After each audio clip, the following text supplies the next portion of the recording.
Hello नमस्कार साथियों, स्वागत है आप सभी का। रोज की तरह आज भी करंट अफेयर्स लेकर आए हैं। करंट अफेयर्स की क्लास, इसको ज्यादा से ज्यादा शेयर कर दीजिएगा और चैनल को सब्सक्राइब कर दीजिएगा। तो क्लास शुरू करते हैं। क्लास को अंत तक जरूर देखिए क्योंकि बहुत ही महत्वपूर्ण प्रश्नों के साथ ये क्लास बनाई जाती है। तो इसमें आने वाले प्रश्न आगामी परीक्षाओं के लिए बहुत ही महत्वपूर्ण साबित होंगे। तो शुरू करते हैं बिना देरी किए आज की क्लास। पहला प्रश्न है, यूनेस्को इंडिया अफ्रीकन हैथकॉन 2022। यूनेस्को द्वारा इंडिया अफ्रीकन हैथकॉन 2022 इसका उद्घाटन किया गया। कहां पर इसका आयोजन किया गया? तो उत्तर प्रदेश में। कहां किया गया? उत्तर प्रदेश में इसका आयोजन किया जा रहा है। और उद्घाटन किसने किया? तो देखिए, उत्तर प्रदेश में जब किया गया है तो उत्तर प्रदेश में उद्घाटन कौन करेगा? योगी जी। किसने किया उद्घाटन? योगी जी ने। याद रखना है, इंडिया अफ्रीकन हैथकॉन 2022 उद्घाटन किसने किया? योगी जी ने। उद्घाटन किसने किया? योगी जी ने। योगी जी द्वारा उद्घाटन किया गया। इसके बाद देखिए, उद्घाटन कहां पर किया गया? उद्घाटन कहां पर किया गया? Greater Noida. Greater Noida. Greater Noida में इसका उद्घाटन किया गया। अगर ग्रेटर नोएडा के अंदर की बात करते हैं, ग्रेटर नोएडा में कहा किया गया? वैसे पूछेगा नहीं प्रश्न, अगर पूछ दिया जाए तो बुद्ध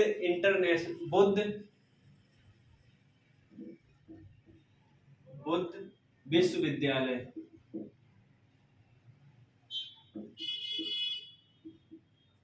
क्या नाम है? बुद्ध विश्वविद्यालय। गौतम बुद्ध, पूरा नाम लिख लीजिएगा। गौतम बुद्ध विश्वविद्यालय। ग्रेटर नोएडा में कहां पर? गौतम बुद्ध विश्वविद्यालय इसका पूरा नाम है। विश्वविद्यालय में इसका आयोजन किया जा रहा है।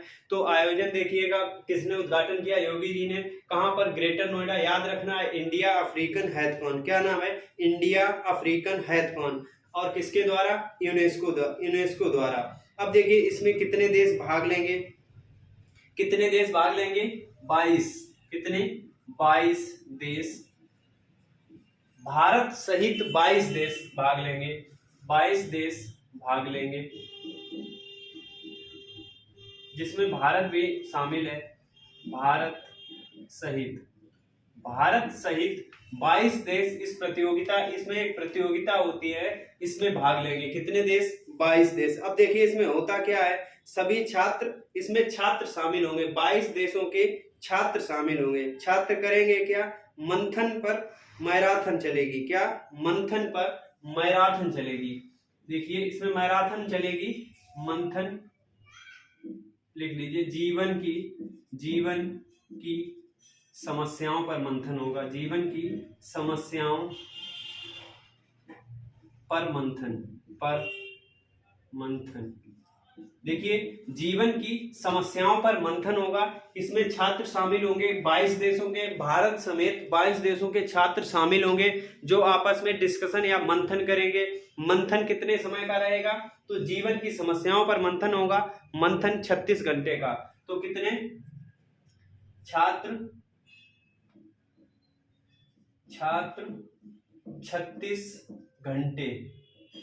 36 घंटे का मंथन होगा। इसमें कितने घंटे का? 36 घंटे का। तो छात्र 36 घंटे का मंथन करेंगे। कितने छात्र शामिल होंगे? 22 देशों के। अब ये याद रखना है, 36 घंटे लगातार मैराथन होगी। 36 घंटे लगातार मैराथन होगी। 36 घंटे लगातार मैराथन। 36 घंटे लगातार मैराथन होगी। देखिए, अन्य प्रश्न शुरू करते हैं। इसके बाद 53 घंटे चैलेंज का उद्घाटन। 53 घंटे चैलेंज का उद्घाटन किया गया। देखिए, मुंबई में जो गोवा में चल रहा है, गोवा में 53 घंटे चैलेंज का उद्घाटन कहाँ किया गया? तो केंद्रीय मंत्री अनुराग ठाकुर। किसने किया? अनुराग ठाकुर ने। उद्घाटन किसने किया? केंद्रीय मंत्री अनुराग ठाकुर। अनुराग ठाकुर केंद्रीय मंत्री, केंद्र में कौन से मंत्री हैं? तो खेल एवं युवा मंत्रालय से संबंधित है। किससे? खेल एवं युवा मंत्रालय से संबंधित मंत्री है। इन्होंने 53 घंटे चैलेंज, एक चैलेंज किया जाता है, उसका उद्घाटन किया। कितने? 53 घंटे चैलेंज इसका नाम है। 53वें भारतीय अंतर्राष्ट्रीय फिल्म महोत्सव, फिल्म महोत्सव का आयोजन, 53वां फिल्म महोत्सव का आयोजन कहाँ हो रहा है? गोवा में। कहाँ पर? गोवा में हो रहा है। तो 53वें फिल्म महोत्सव कहाँ पर इसका आयोजन होगा? 53वें भारतीय अंतर्राष्ट्रीय फिल्म महोत्सव।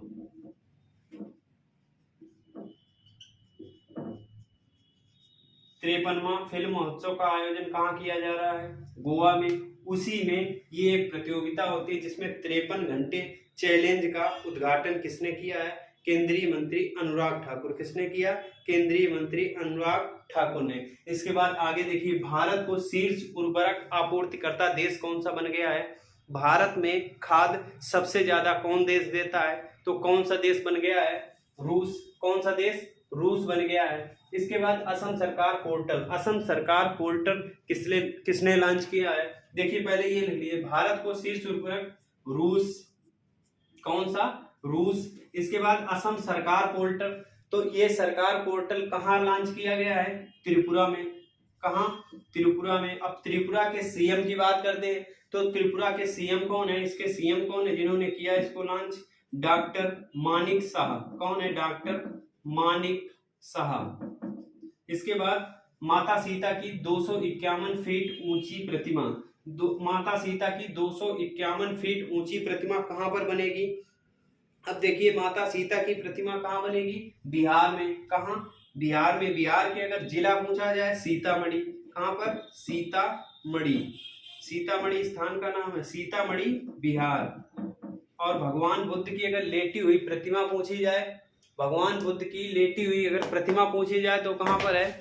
तो वो भी प्रतिमा कहां है? बिहार में, बोध गया बिहार। तो देखिए दूसरा प्रश्न इसी क्रम में शुरू करते हैं। दूसरी खबर क्या है? रोहित शर्मा के 264 रनों का रिकॉर्ड टूट गया है। रोहित शर्मा का जो रिकॉर्ड था 264 रन का, उसको तोड़ दिया गया। तो किसके द्वारा तोड़ा गया है? नाम क्या है? नाम याद रखना है आपको, नारायण जगदीशन। क्या नाम है? नारायण जगदीशन।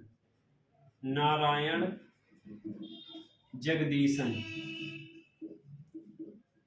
तो नारायण जगदीशन आपको नाम याद रखना है। किसका रिकॉर्ड तोड़ा?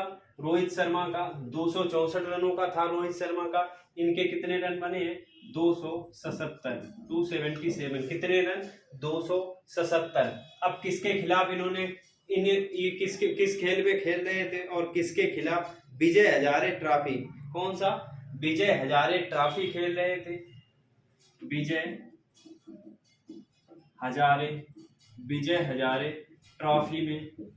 किस मैच में? विजय हजारे ट्रॉफी खेल रहे थे। और किस टीम से थे? तो देखिए, विजय हजारे ट्रॉफी किस टीम से थे? तमिलनाडु से। ये किस टीम से थे? तमिलनाडु से। और अरुणाचल प्रदेश के खिलाफ। किसके खिलाफ? अरुणाचल प्रदेश। खिलाफ किसके? अरुणाचल प्रदेश।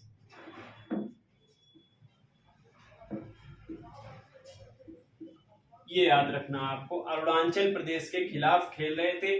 विजय हजारे ट्रॉफी में 277 रन इन्होंने बनाए। अगर ये भी पूछ दिया जाए कि ये किस टीम से नारायण, तो नारायण जगदीशन किस टीम से हैं? तमिलनाडु। किस टीम से हैं? तमिलनाडु की टीम से हैं। तमिलनाडु टीम से थे या हैं, कुछ भी लिख दीजिएगा। तो तमिलनाडु की टीम से 264 रनों का रिकॉर्ड टूटा। इन्होंने कितने बनाए? 277 रन। याद रखना, 277 रन। इसके बाद आगे शुरू करते हैं। T20 वर्ल्ड कप में सर्वाधिक रन। तो T20 वर्ल्ड कप में सर्वाधिक रन किसके हैं? विराट कोहली के। किसके हैं? विराट कोहली। इसके बाद एक ही मैच में 10 विकेट। एक ही मैच में 10 विकेट किसने लिए थे? एजाज पटेल। किसने? एजाज पटेल ने। अब एजाज पटेल ने लिए थे किसके खिलाफ? भारत के खिलाफ। एजाज पटेल किसके खिलाफ? भारत के। भारत के खिलाफ खेलने में। अब इसमें लिख लीजिएगा विराट कोहली, विराट कोहली, ये विराट कोहली। इसके बाद एक ही मैच में 10 विकेट, एजाज पटेल, भारत के खिलाफ। पुरुष वर्ल्ड कप 2023 कहाँ होगा? तो पुरुष वर्ल्ड कप 2023 का आयोजन कहाँ किया जाएगा? भारत में। अब देखिए पुरुष वर्ल्ड कप है, अगर अंडर 19 पूछा जाए तो अंडर 19 वाला कब होगा? 2024 में। अंडर 19 महिला वाला कब होगा? 2023 में। और वो कहाँ पर होगा? साउथ अफ्रीका में महिला वाला होगा, और पुरुष वाला कहाँ होगा? श्रीलंका में। इसके बाद देखिए पुरुष महिला की समान फीस की घोषणा किसने की? पुरुष महिला की समान फीस की घोषणा किसने की है? बीसीसीआई ने। किसने? बीसीसीआई, भारतीय क्रिकेट कंट्रोल बोर्ड ने कर दी है। किसने कर दी? भारतीय क्रिकेट कंट्रोल बोर्ड ने। तीसरा प्रश्न देखिए, तीसरा क्या है? तवांग युद्ध स्मारक राष्ट्र को समर्पित कर दिया गया। तवांग युद्ध स्मारक ये कहां पर स्थित है? तो ये स्थित है अरुणाचल प्रदेश में। कहां पर? अरुणाचल प्रदेश। कहां पर है? अरुणाचल प्रदेश। ये राष्ट्र को समर्पित कर दिया गया। अब देखिए अरुणाचल प्रदेश किसने? अरुणाचल प्रदेश में सीएम कौन है? प्रेमा खांडू। कौन है? प्रेमा खांडू। प्रेमा खांडू यहाँ के सीएम है। कहाँ? अरुणाचल प्रदेश। तवांग युद्ध स्मारक, तवांग युद्ध स्मारक किससे संबंधित है? तो इसमें जो शहीद हुए थे 1962 के युद्ध में। कब? 1962 के युद्ध में। 1962 के युद्ध के शहीदों को श्रद्धांजलि दी जाती है। शहीदों को श्रद्धांजलि दी गई।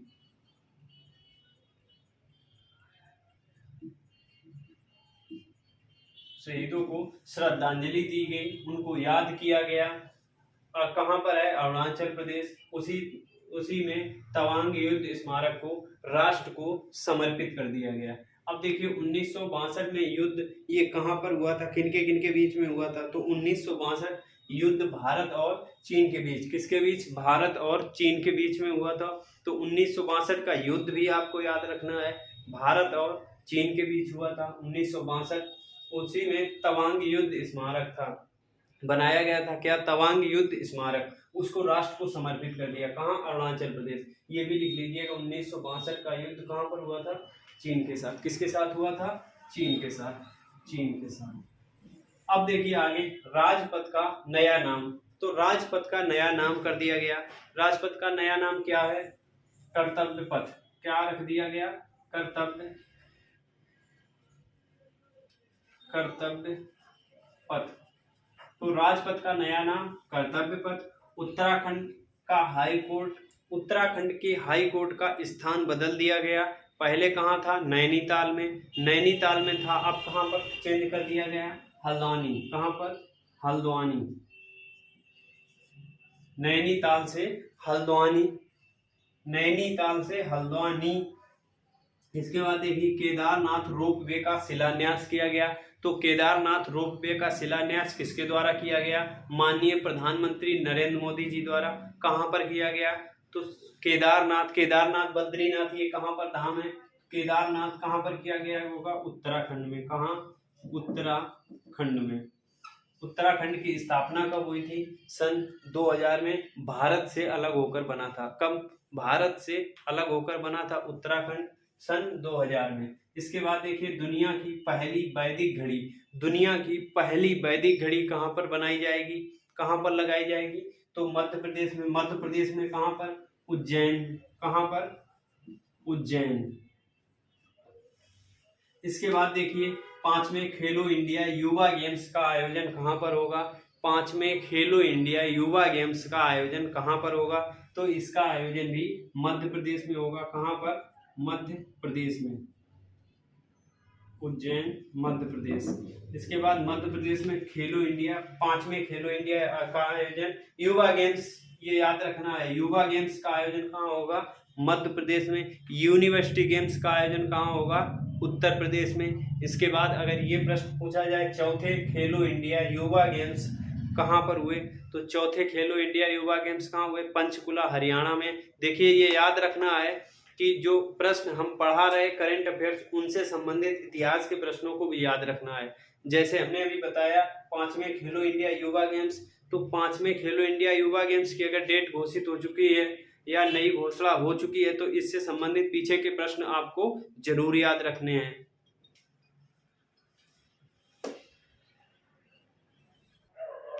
तो देखिए चौथा प्रश्न, चौथा क्या है, खादी ग्रामोद्योग आयोग के नए सीईओ, खादी ग्रामोद्योग आयोग के नए सीईओ नियुक्त किया गया। किसे नियुक्त किया गया? क्या खादी ग्रामोद्योग आयोग, केवीआईसी से कहते हैं, क्या कहते हैं? KVIC, KVIC, KVIC. अब केवीआईसी की अगर बात करते हैं, केवीआईसी किस अधिनियम से इसकी स्थापना हुई? 1956 के अधिनियम से। किस अधिनियम से इसकी स्थापना हुई? 1956 के अधिनियम से। हेडक्वार्टर अगर बात करते हैं, इसका हेडक्वार्टर कहाँ है? हेडक्वार्टर मुंबई में। कहाँ पर है? मुंबई में। ये किसके अधीन आता है? एमएसएमई मंत्रालय के। किसके मंत्रालय? एमएसएमई मंत्रालय के अधीन आता है। किसके? एमएसएमई मंत्रालय के अधीन आता है 1956 में। 1956 के एक्ट से इसकी स्थापना हुई। 1956 के एक्ट से इसकी स्थापना हुई। हेडक्वार्टर कहाँ पर है? मुंबई में। अब देखिए इसके आयोग के सीईओ, नए सीईओ चुने गए। अब सीईओ का क्या नाम है? देखिए विनीत कुमार। क्या नाम है? विनीत कुमार। विनीत कुमार इनका नाम है। नए सीईओ याद रखना है, केवीआईसी के नए सीईओ विनीत कुमार। अब देखिए केवीआईसी की अगर बात करते हैं तो अपने राज्य की भी बात कर लेते हैं थोड़ी सी। तो केवीआईसी मतलब खादी ग्रामोद्योग बोर्ड उत्तर प्रदेश। खादी ग्रामोद्योग बोर्ड उत्तर प्रदेश की स्थापना कब हुई थी? खादी ग्रामोद्योग बोर्ड, ग्रामोद्योग, खादी ग्रामोद्योग बोर्ड उत्तर प्रदेश, यूपी में इसकी स्थापना कब हुई थी? तो यूपी की अगर बात करते हैं तो पहले देश में कोई चीज आती है फिर उसका प्रसार होता है राज्यों में, तो 1956 में इसकी स्थापना हुई, तो इसके बाद ही हुई होगी। कब हुई? 1960 में। 4 साल बाद इसकी स्थापना हुई उत्तर प्रदेश में। तो खादी ग्रामोद्योग बोर्ड अगर उत्तर प्रदेश में पूछा जाए तो इसकी स्थापना कब हुई? 1960 में। और वैसे केंद्र में पूछा जाए तो कब केवीआईसी की स्थापना कब हुई? केवीआईसी की स्थापना 1956 के अधिनियम से हुई। इसके बाद आगे देखिए अन्य प्रश्नों की विवाद करते हैं। कजाकिस्तान के नए राष्ट्रपति बनाए गए। कहाँ के? कजाकिस्तान के नए राष्ट्रपति। नाम आपको ध्यान रखना है, का से कजाकिस्तान, का से कासिम, का से कजाकिस्तान, का से कासिम। अब देखिए नाम थोड़ा इनका अजीब है। कासिम याद रखना है। क्या याद रखना है? कासिम। का से कजाकिस्तान, का से कजाकिस्तान और का से कासिम। तो कासिम याद रखना है। पूरा नाम है इसका कासिम जोमार्ट टोकायव। पूरा नाम लिख लीजिएगा, कासिम, कासिम। कजाकिस्तान के हैं। कहाँ के हैं? कजाकिस्तान के। Kassym Jomart Tokayev, Kassym Jomart, Jomart Tokayev, Tokayev. तो आपको कासिम याद रखना है। टोकायव भी याद कर लीजिएगा, जोमार्ट। तो कासिम जो मार्ट गए, जैसे याद रखना है कहाँ गए? जैसे विशाल मेगा मार्ट या कुछ भी मेगा मार्ट, कहीं भी बाजार गए, नाम होता है मार्ट। तो कासिम कहाँ गए? मार्ट। तो किसी ने उनको टोका। क्या टोका? कि कजाकिस्तान क्यों जा रहे हो? कासिम जो मार्ट गए, कासिम जो बाजार गए, उन्हें किसी ने टोका कि क्यों जा रहे हो कजाकिस्तान। तो कजाकिस्तान से कासिम याद रखना है, कजाकिस्तान से कासिम याद रखना है। इसके बाद जोमार्ट टोकायव। इसके बाद देखिए भारतीय सेना की पहली महिला स्काई ड्राइवर। तो स्काई ड्राइवर हमने याद करने का तरीका भी बताया था। स्काई ड्राइवर कैसे याद रखेंगे? भारतीय सेना द्वारा पहली महिला स्काई ड्राइवर बनी है। अब पहली महिला स्काई ड्राइवर किसे बनाया गया? लांस नायक संधू। किसे? लांस नायक संधू को बनाया गया था। लिख लीजिएगा, लांस नायक संधू। लांस नायक संधू। किसे? लांस नायक संधू को बनाया गया था। स्काई ड्राइवर है। क्या है? ये स्काई ड्राइवर। इसके बाद देखिए चुनाव आयुक्त बनाया गया। तो चुनाव आयुक्त किसे नियुक्त किया गया? नया चुनाव आयुक्त में कितने लोग होते हैं? 3 लोग। तो एक मुख्य अध्यक्ष जो होते हैं कौन है, राजीव कुमार। बनाया किसे गया, अरुण गोयल को। किसे, अरुण गोयल को। देखिए अरुण गोयल को बनाया गया है, चुनाव आयुक्त बनाया गया। अगर मुख्य चुनाव आयुक्त की बात करते हैं तो मुख्य चुनाव आयुक्त अर्थात अध्यक्ष, तो अध्यक्ष वर्तमान में कौन है, राजीव कुमार। अध्यक्ष कौन है, राजीव कुमार। अध्यक्ष हैं राजीव कुमार। राजीव कुमार अध्यक्ष हैं। इसके बाद दो इसमें और होते हैं नीचे इनके, राजीव कुमार के मतलब अध्यक्ष के नीचे दो लोग और कार्य करते हैं। तो तीन लोगों का पद होता है। एक अरुण कुमार जो नया, अरुण गोयल जो नए नियुक्त हुए हैं। इसके पहले जो थे अनूप चंद्र पांडे, एक ये, दूसरे कौन है, अनूप चंद्र पांडे। याद रखना आपको, अनूप चंद्र पांडे, अरुण गोयल। आ से जो दोनों नाम है वो मुख्य नहीं है। आ से जो दोनों नाम है मुख्य नहीं है। मुख्य कौन है, जो रा से नाम है, राजीव कुमार। इसके बाद मेटा इंडिया की वाइस प्रेसिडेंट चुनी गई। मेटा इंडिया की वाइस प्रेसिडेंट किसे चुना गया, तो ये किसे चुना गया, नाम पढ़ाया था हमने, संध्या देवनाथन। क्या नाम है, संध्या देवनाथन। याद रखिएगा, संध्या देवनाथन। तो संध्या देवनाथन आपको नाम याद रखना है। देखिए पांचवा प्रश्न है। पांचवा क्या है, चैंपियंस ऑफ द अर्थ। तो चैंपियंस ऑफ द अर्थ 2022 ये पुरस्कार किसे मिला है, क्या चैंपियंस ऑफ द अर्थ अब 2022 में किसे दिया गया, ये भारतीय मूल की है, भारत की है, पूर्णिमा देवी बर्मन। क्या नाम है, पूर्णिमा देवी बर्मन। क्या नाम है, पूर्णिमा देवी बर्मन। तो पूर्णिमा देवी बर्मन इनका नाम है। इन्हें चैंपियंस ऑफ द अर्थ 2022 का पुरस्कार दिया गया। अब पूर्णिमा बर्मन ये कहाँ की है, असम राज्य से संबंधित है। किससे संबंधित है, असम राज्य से। ये एक ग्रुप में काम करती हैं। किसमें, एक सेना है इनकी, क्या नाम है उनका, एक ग्रुप में काम करती हैं। जो सारस पक्षी होता है, क्या सारस पक्षी, उसके संरक्षण का प्रमुख कार्य है उसका। किसका, उसके संरक्षण का प्रमुख कार्य है किसके, सारस जो पक्षी होता है उसके संरक्षण का काम करती है वो हरगिला। क्या नाम है, हरगिला आर्मी। हरगिला आर्मी। देखिए हरगिला आर्मी में ये नेतृत्व करती हैं। किसमें, हरगिला आर्मी। हरगिला आर्मी क्या कार्य करती है, इसमें सिर्फ महिलाएं कार्य करती हैं। क्या, इसमें सिर्फ महिलाएं कार्य करती हैं।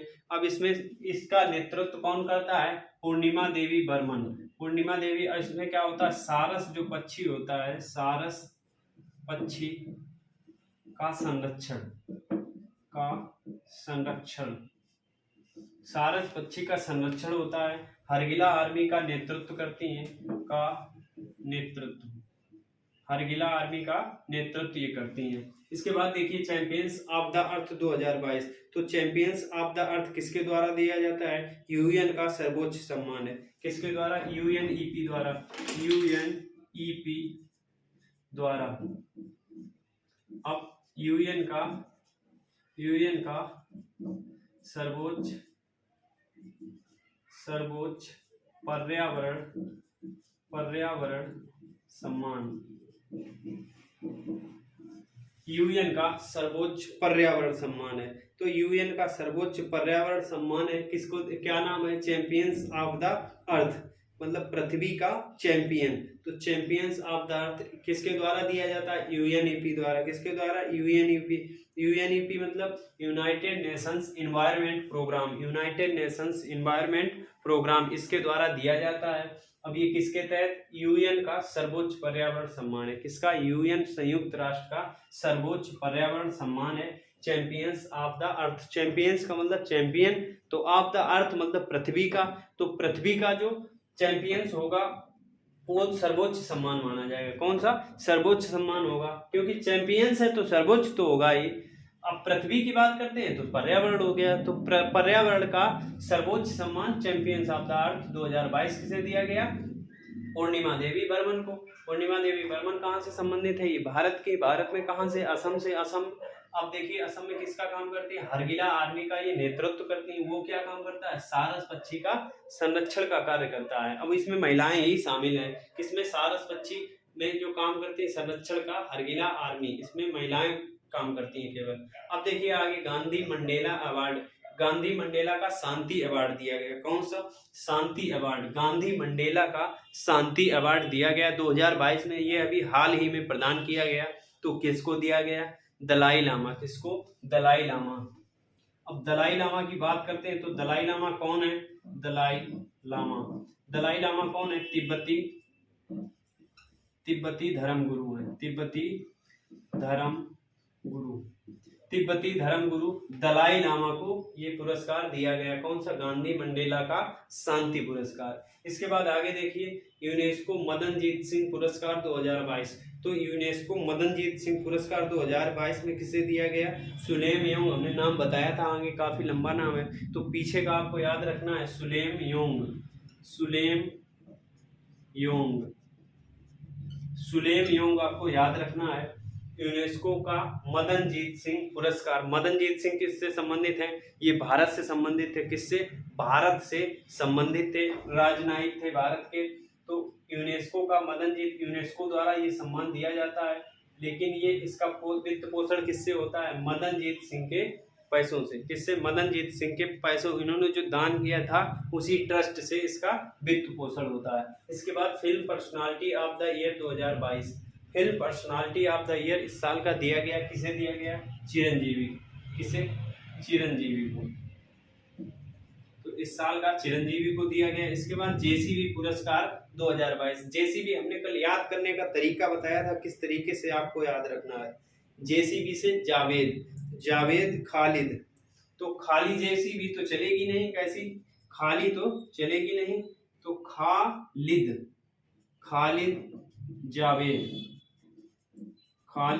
जावेद, ये क्या है, खालिद जावेद, ये साहित्यकार है, क्या, उर्दू के साहित्यकार है, उर्दू के साहित्यकार है, उर्दू के साहित्यकार को दिया गया। अब जेसीबी पुरस्कार याद करने का तरीका हमने आपको बताया था, कैसे याद करेंगे, जेसीबी खाली तो चलेगी नहीं तो खालिद हो गया। इसके बाद जेसीबी जावेद, जे से जेसीबी, जे से जावेद, याद कर लीजिएगा। Film personality of the year 2022 किसे दिया गया, चिरंजीवी को। यूनेस्को मदनजीत सिंह पुरस्कार, यूनेस्को का मदनजीत सिंह पुरस्कार सुलेम योंग को। गांधी मंडेला का शांति अवार्ड किसे दिया गया, दलाई लामा, जो कि तिब्बती धर्म गुरु। इसी तरीके के प्रश्न हम लेकर आते हैं, कंटिन्यू लेकर आते रहेंगे आपके लिए। आपको क्या करना है, सिर्फ वीडियो को लाइक करना है, ज़्यादा से ज़्यादा शेयर करना है, ज़्यादा से ज़्यादा शेयर कीजिएगा ताकि सभी लोगों तक ये पहुंच सके। और देखिए इसी तरीके की हम करंट अफेयर्स आपके लिए लाते रहेंगे, जो कि आने वाली हर एग्जाम के लिए महत्वपूर्ण साबित होगी। तो वीडियो को ज़्यादा से ज़्यादा शेयर कर दें। चैनल पर अगर नए हैं तो चैनल को सब्सक्राइब जरूर करें। धन्यवाद, जय हिंद।